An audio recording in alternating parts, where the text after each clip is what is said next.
Our next problem is 2/5 plus 3/7. Once again, those two fractions cannot be added together because they do not have the same denominator. We need a common denominator. Now, presently, our denominators are 5 and 7. So if I want to find the least common multiple for my two denominators, my denominator of 5 and my denominator of 7. So if I start listing the multiples, now if you have a multiplication chart, this is easy.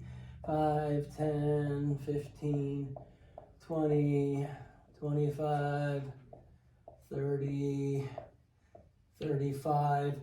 I'm going to stop there for no important reason, just because 7, 14, 21, 28, 35. Oh, look. My least common multiple is 35.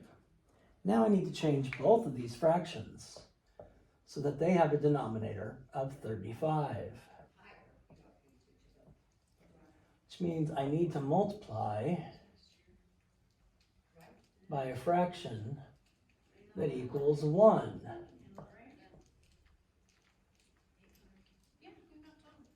Because if you multiply by a fraction that equals 1, you do not. Hey! Hey! Change the value. Change the value, people! Yes. Change the value. See? People. You Oh, change videos. Yeah. It's for my YouTube. I'm going to become famous and rich. Yay! All right, so our fraction that equals 1, we got to figure out what it is. So we look at 5 times what equals 35. Well, if I multiply by 7, because 5 times 7 is 35, so the numerator has to be the same so that my fraction equals 1.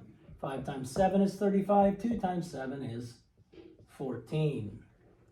I look at the second one, 7 times what is 35?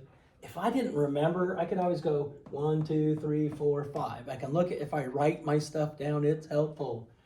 So it's times 5. If I multiply my denominator by 5, I must also multiply my numerator by 5.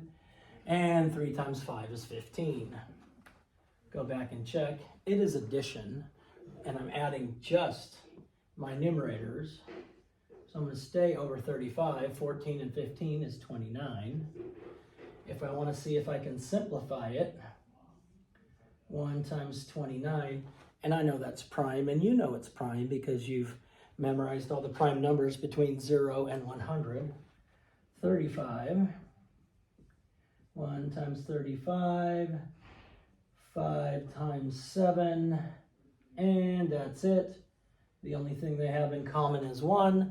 If the only thing they have in common is 1, then that fraction is already in simplest terms.